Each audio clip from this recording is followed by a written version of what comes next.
Hello. फोनवर विद्याचा परिचित आवाज ऐकून स्नेहा खुशीत आली. आणि काय विशेष? सगळं स्वर्गात आहे ना?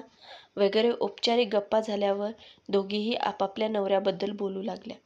प्रखरला तर घराची संसाराची काही काळजीच नाही आहे. काल मी त्याला म्हटलं होतं, घरी जरा लवकर ये. चिंटूचे शाळेचे बूट अजून थोडाफार सामान घ्यायचं आहे. पण तो इतका उशिरा आला की काय सांगू, विद्या म्हणाली. स्नेहानं म्हटलं, रुपेश पण असंच करतो.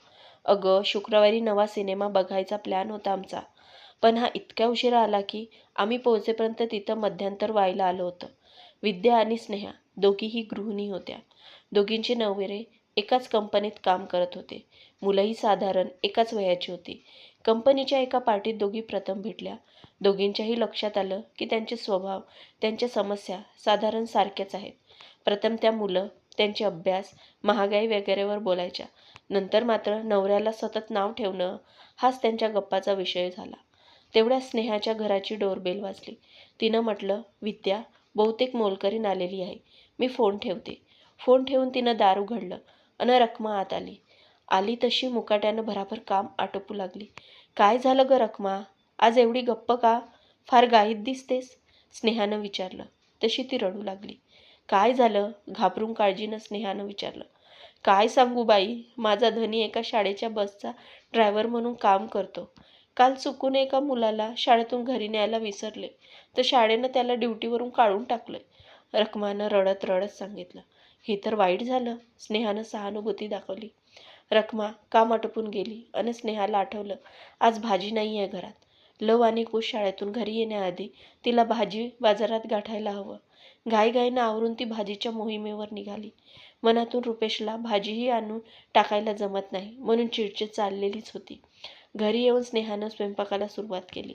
मुलं शाळेतून आल्यावर त्यांची जेवण, थोड्या गप्पा, त्यानंतर शाळेचं होमवर्क, त्यानंतर पार्कात खेळायला घेऊन जाणं, आल्यावर उरलेला अभ्यास की लगेच रात्रीचा स्वयंपाक. तेवढ्यात रुपेश येतो, जेवतो की लगेच झोपतो. हीच त्याची दिनचर्या होती. कधी कधी स्नेहाला या सगळ्याचा वैताग यायचा. मग ती रुपेशशी भांडायची. माझ्यासाठी नाही तर निदान मुलांसाठी तरी थोडा वेळ काढत येत नाही का तुला? रुपेशही चिडून म्हणायचा. अख्खा दिवस घरात असतेस तू, काय करतेस बसून?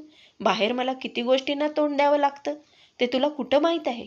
विद्याला विचार, प्रखरही माझ्याबरोबर थांबून काम करत होता. सध्या आमच्या कंपनीची परिस्थिती वाईट आहे. एक नवी कंपनी आल्यामुळे आमचा बिझनेस एकदम डाऊन झाला आहे. पुरे हो तुमचं, तुमच्या कंपनीत रोजच काहीतरी प्रॉब्लेम निघतो. इतकी कंपनीची अवस्था वाईट आहे तर सोडून द्या ही नोकरी, स्नेहा रागानं फणफणत असते. दुसऱ्या दिवशी फोनवर हा सगळा मसाला विद्याला पोहोचवला जातो. एकदा मात्र विद्या अन स्नेहानं बराच प्रयत्न करून एका रविवारी पिकनिकचा बेत जमवला. गप्पा, खादाडी, हसणं, मुलाचे खेळ यातही प्रखर अन रुपेश मात्र त्यांच्या कंपनीच्याच कामाबद्दल बोलत होते. शेवटी वैतागून स्नेहानं म्हटलं, तुम्ही दोघं ही कंपनी सोडून स्वतःचा बिझनेस का सुरू करत नाही? बिझनेस?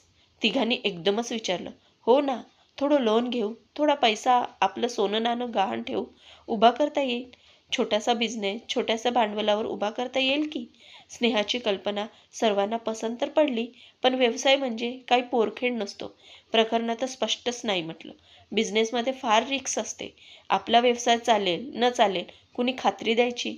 नको रे बाबा, मी नाही करणार बिझनेस. विद्याला मात्र कल्पना आवडली. स्नेहाबरोबर म्हणते आहे, स्वतःचा बिझनेस म्हणजे कुणाचं बॉसिंग नाही, मनात येईल तेव्हा सुट्टी घ्यावी, बॉसच्या मिनतवाऱ्या करायला नकोत, ती म्हणाली. पण व्यवसाय म्हणजे एक प्रकारचा जुगारच आहे. सगळं काही डावावर लावलं तरी जिंकूच याची खात्री नसते, प्रखर म्हणाला. मग तो विषय तिथेच संपला. रुपेशचं खरं तर बायको, मुलावर, संसारावर खरोखर खूप प्रेम होतं. त्यांना फिरायला न्यावं, त्यांना वेळ द्यावं असं त्यालाही वाटायचं. पण बॉसच्या धाकानं तो कधी मोकळेपणानं वागू शकत नव्हता. स्नेहाच्या म्हणण्यावर तो गंभीरपणे विचार करू लागला. दुसऱ्या दिवशी स्नेहानं विद्याला फोन करायला म्हणून रिसिव्हर हातात घेतला आणि डोरबेल वाजली. रखमा आली वाटतं, असं पुटपुटत तिनं दार उघडलं तर समोर रुपेश उभा. तिला नवलच वाटलं. तुम्ही एवढ्यात तर ऑफिसला गेला होतात, मग इतक्या लवकर परत कशी आलात? मी आता ऑफिसला जाणारच नाही, नोकरी सोडून आलोय मी, हसत हसत रुपेशनं सांगितलं. स्नेहाला काहीच कळेना. बॉसशी भांडण झालं का? अशी कशी नोकरी सोडली? अगं बाई, यापुढे स्वतःचा व्यवसाय करायचा आहे ना, बिझनेस. रुपेशच्या बोलण्यावर स्नेहा हसली खरी, पण मनातून खरं तर ती घाबरली होती. तिच्या मनात होतं, प्रखरही धंद्यात राहिला तर दोघांच्या मदतीने व्यवसाय करता येईल. एकावर एक 11 होतातच ना. प्रखरनं स्पष्टच नकार दिल्यावर मग तिनंही त्यावर विचार केला नाही. पण रुपेश आता जॉबच सोडून आलाय म्हटल्यावर स्नेहा काही बोलणार तेवढ्यात रखमा आली. स्नेहा तिच्याकडून स्वयंपाकघराची स्वच्छता करून घेऊ लागली. रुपेश, मी भाजी घेऊन येते, म्हणून स्नेहा निघाली. तसा रुपेश म्हणाला, मी पण चलतो. भाजीवाल्यानं रुपेशला बघितलं तर हसून म्हणाला, साहेब, आज तुम्ही कसे? कामावर नाही जायचं का? मी नोकरी सोडले, हसून रुपेशनं म्हटलं. काय? दचकून भाजीवाल्यानं विचारलं आणि रुपेशकडे अशा नजरेनं पाहिलं जणू तो रखमाचा नवरा आहे, ज्याला कामावरून काढून टाकण्यात आलंय. स्नेहा बिचारी गप्प बसली. घरी येऊन तिनं भाजी केली, कोथिंबीर उसळ केलं, कणिक भिजवून वरणाला फोडणी घातली. भराभर काम आटोपून तिनं रुपेशला म्हटलं, मी भाताचा कुकर लावून जाते. 3 शिट्ट्या झाल्या की गॅस बंद कर. मी चलतो तुझ्यासोबत. आल्यावर कुकर लाव, म्हणत रुपेशही तिच्याबरोबर निघाला. बाबांना बघून मुलांनाही आश्चर्य वाटलं. बाबा, आज तर रेनी डे नाही आहे, तुम्ही कसे सुट्टीवर? धाकट्यानं निरागसपणे विचारलं. घरी आल्यावर स्नेहानं कुकर लावला. जेवायला वाढेपर्यंत पोरांनी भूक भूक करत भंडावून सोडलं. जेवण झाल्यावर रुपेश म्हणाला, चल जरा निवांत बिझनेस प्लॅनिंग करूयात. पण स्नेहाला स्वयंपाकघर, ओटा स्वच्छ करायचा होता. अजून धुणं व्हायचं होतं. ती म्हणाली, तुम्ही जरा मुलांचं होमवर्क आटोपून घ्या, मी कपडे धुवून येते, मग प्लॅन करू. मुलांचं होमवर्क घेणं रुपेशला जमेना. त्याला त्यातलं काहीच ठाऊक नव्हतं. धाकट्यानं विचारलं, भोपळा अन वांग यात काय अन कसा फरक आहे? रुपेशनं म्हटलं, लिही ना, भोपळा पिवळा आणि वांग जांभळं काळं असतं. हे ऐकून दोघं मुलं हसायला लागली. धाकटा तर टाळ्या वाजवू लागला. दंगा ऐकून बाथरूममधून स्नेहा बाहेर आली. हे काय अभ्यास का करत नाहीयेत? मुलानं तोच प्रश्न आईला विचारला. भोपळा हा वेलावर लागतो, क्रीपर म्हणजे वेल, वांग रोपावर झाडावर लागतं. श्रब असा शब्द आहे. मुलं वडिलांकडे बघून पुन्हा हसू लागली. त्यांना नीट अभ्यास करण्याची तंबी देऊन स्नेहा कपडे धुवायला गेली. रुपेश डोळे बंद करून आडवा झाला. मुलांनी काहीतरी विचारलं, पण त्यानं उत्तर दिलं नाही. त्याला झोप लागली आहे असं समजून मुलं खेळायला निघून गेली. रुपेशला खरंच झोप लागली. जागा झाला तेव्हा सायंकाळ झाली होती. स्नेहा मुलांना रागवत होती. तुम्ही अभ्यास पूर्ण केला नाहीत, खेळायला निघून गेलात. आता आपण आधी अभ्यास करूयात. तेवढ्यात रुपेश उठलेला बघून तिनं त्याच्यात दोघांचा चहा केला. मुलांना दूध दिलं आणि चहा घेऊन ती मुलाचा अभ्यास घ्यायला लागली. रुपेशच्या मनात आलं, सकाळपासून स्नेहा काम करते. ती बिझनेससाठी वेळ कसा आणि कधी काढेल? पुन्हा रात्रीचा स्वयंपाक, ओटा धुणं, अन्नाची झाकपाक, मुलांची उद्याची तयारी. दुसऱ्या दिवशी रुपेश कामावर गेला नाही. रखमा कामावर आली. काम करता करता म्हणाली, बाई, तुम्ही माझ्या नवऱ्याला कामावर ठेवून घ्यायला साहेबांना सांगा ना. त्याला काम नाही लागलं तर माझ्या मुलांची शाळा बंद होईल. स्नेहाच्या सांगण्यावरून रखमानं मुलांना चांगल्या शाळेत घातलं होतं. आता स्नेहा तिला काय सांगणार की तिचाच नवरा नोकरी सोडून आलाय म्हणून? तो रखमाच्या नवऱ्याला कुठून काम देणार? रखमा गेली आणि रुपेशनं म्हटलं, स्नेहा, जरा तुझे दागिने आण बघूयात त्यात किती पैशाची सोय होऊ शकते. स्नेहानं कपाटाच्या लॉकरमधून दागिन्याचा डब्बा काढून आणला.